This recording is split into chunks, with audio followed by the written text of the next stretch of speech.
Voters day రోజు so different types of programs take up చేయడం, దానికన్నా ముందు ఆ మంత్ మొత్తం కూడా ప్రోగ్రామ్స్ టేకప్ చేసి చాలా మంది ఇక్కడ టీచర్స్ ఉన్న వాళ్ళందరూ కూడా తెలుసు.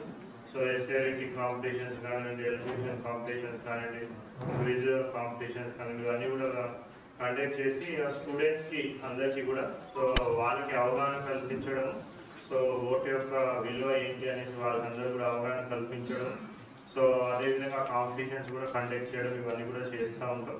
సో తర్వాత ఒక ప్లెడ్జ్ కూడా తీసుకుంటూ ఉంటాం.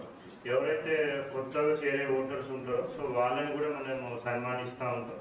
ఎవరైతే ఓల్డ్ ఓటర్స్ ఉంటారో అంటే సో ఒక 90 years అబోవ్ ఉన్న వాళ్ళు, సో వాళ్ళని కూడా మనము సన్మానించుకుంటూ ఉంటాం. సో వాళ్ళు కూడా ఎన్నో ఎలక్షన్స్లో పార్టిసిపేట్ చేసిన వాళ్ళు, ఓటు వేసిన వాళ్ళు కూడా ఎంతో మంది ఇన్స్పిరేషన్గా మనకి ఉంటూ ఉంటారు.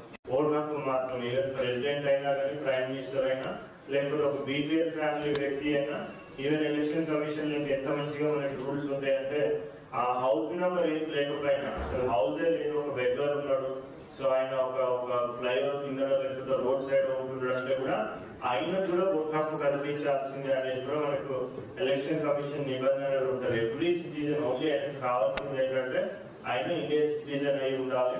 సో అక్కడ నివాసం ఉండాలి. నివాసం అంటే ఇల్లనే లేదు, అక్కడ జస్ట్ ఆయన ఉంటున్నాక కూడా ఆర్డినరీ రెసిడెంట్ కింద తీసుకొని మనం ఆయనకి ఓట్ హక్కు అనేది కల్పిస్తాం. సో ప్రెసిడెంట్ నుంచి ఒక చిన్న లోయెస్ట్ పర్సన్ వరకు కూడా మనకి అందరికి ఒకటే విలువ ఉంటుంది. సో ప్రెసిడెంట్ కి ఓట్ వేసినాడు, ప్రైమ్ మినిస్టర్ ఓట్ వేస్తే వాళ్ళ ఓటుకి ఒక 1000 విలువ ఉంటుంది.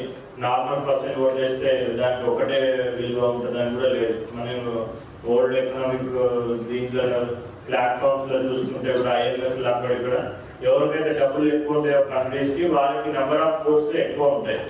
సో వాళ్ళ కాంట్రిబ్యూషన్ బట్టి వాళ్ళకి నెంబర్ ఆఫ్ ఓట్స్ ఎక్కువ ఉంటాయి. ఇండియాకి ఓటింగ్ రైట్స్ చూస్తే చాలా తక్కువ ఉంటాయి కంపేర్ టు US కానివ్వండి, అదర్ వెస్టర్న్ కంట్రీస్ కానివ్వండి. సో బట్ ఇక్కడ మాత్రం అట్లా ఉంటుంది. సో మన దగ్గర అందరికి సమానమైన ఓటు ఉంటుంది. సో